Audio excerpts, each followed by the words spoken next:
Hi all, நான் உங்க நயனிகா. இது தலையணை மந்திரம் யூடியூப் சேனல். இன்னைக்கு நான் ஒரு ரொம்ப எல்லாருமே கேட்ட ஒரு ரொம்ப காமனான கொஸ்டின் தான்.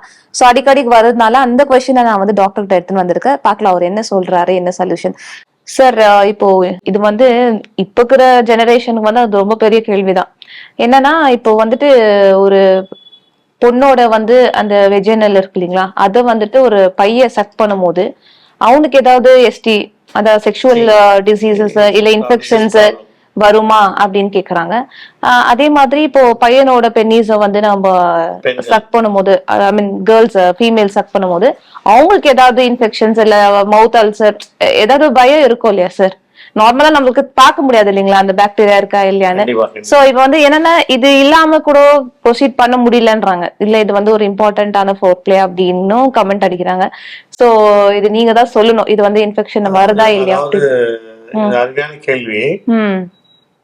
இந்த காலத்துல வந்து பாத்தீங்கன்னா காலங்கள் ஸ்பீடா போகுது. அதுதான் சார். அதான் பெண்கள் வந்து பெரும்பாலும் வந்து அதிகமா தண்ணி குடிக்க மாட்டாங்க. ஏன் சொல்லுங்க? குடிக்க மாட்டாங்க. அதிகமாக தண்ணி குடிக்க மாட்டாங்க.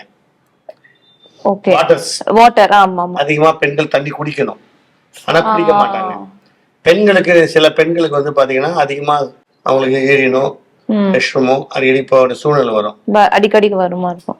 சூழ்நிலை வந்து சரி இருக்காது. ஆமா, அதனால என்ன பண்ணுவாங்க, தண்ணி குடிச்சா வாஷ்ரூம் போயிட்டே இருக்கணும் ஒரு ஃபீலிங்ல கிடைக்காது. சில பேர் இப்ப பாத்தீங்கன்னா நிறைய டியூட்டி செய்யறாங்க, ஆபீஸ்ல ஒர்க் பண்றாங்க, டிராவலிங் பண்ணுவாங்க, எல்லா இடத்துலயும் அது கிடைக்காது. ஆண்கள் மாதிரி இல்ல பெண்கள். கண்டிப்பா கண்டிப்பா. பெண்களுக்குன்னு ஏதாவது ஒரு ஒதுக்கம் இருந்தாதான் அவங்க போய் அங்க வாஷ்ரூம் போக முடியும்.